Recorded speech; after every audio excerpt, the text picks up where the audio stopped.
নমস্কাৰ দৰ্শকসকল, ১ নম্বৰটো খবৰ ময়ো জুবিন আমিও জুবিন।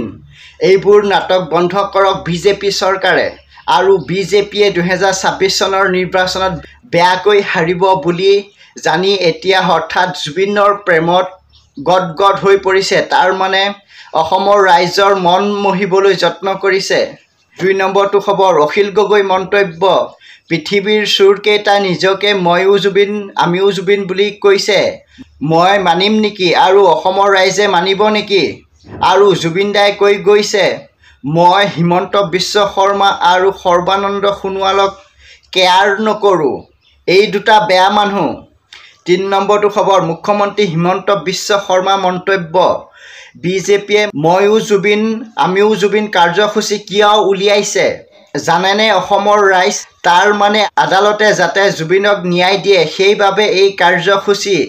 চাৰ্জশ্বিট দিয়া পাছত ফাষ্ট ট্ৰেক আদালতৰ জৰিয়তে ন্যায় দিয়াৰ দাবীত এই কাৰ্যসূচী।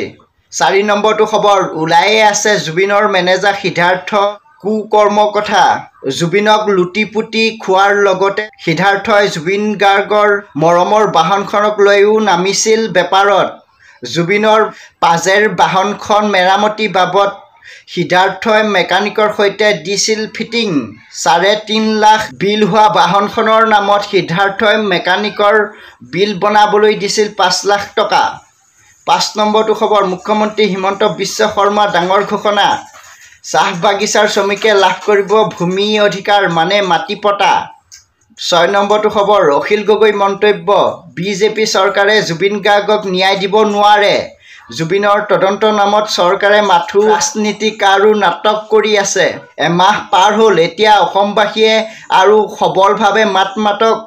জুবিনৰ ন্যায়ৰ দাবীত সকলো ৰাইজ ৰাজপথলৈ ওলাই আহক আৰু অৱহেলাৰ বাবে জুবিনে প্ৰাণ হেৰুৱালে দোষীক যাৱজ্জীৱন জেল দিয়ক বা এনকাউণ্টাৰ কৰক। ৭ নম্বৰটো খবৰ এজন মৌলানাৰ মন্তব্য জুবিন গাৰ্গ হিন্দু নাছিল মুছলমান নাছিল। তাৰ মানে নগাঁও টাউনত ফাংচনত গান গাই ৭ লাখ টকা পাইছিল।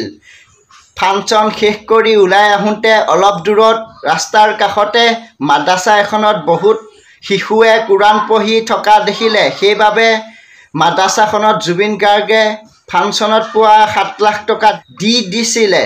৮ নম্বৰটো খবৰ আছুৰ মুখ্য উপদেষ্টা সমুজ্জ্বল কুমাৰ ভট্টাচাৰ্যৰ মন্তব্য অসমৰ প্ৰতিটো পৰিয়ালে অশান্ত মনেৰে দিন কটাই আছে।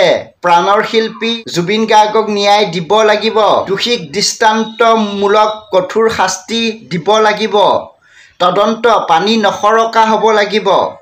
আজিলৈ বাতৰি ইমানেই আছিল।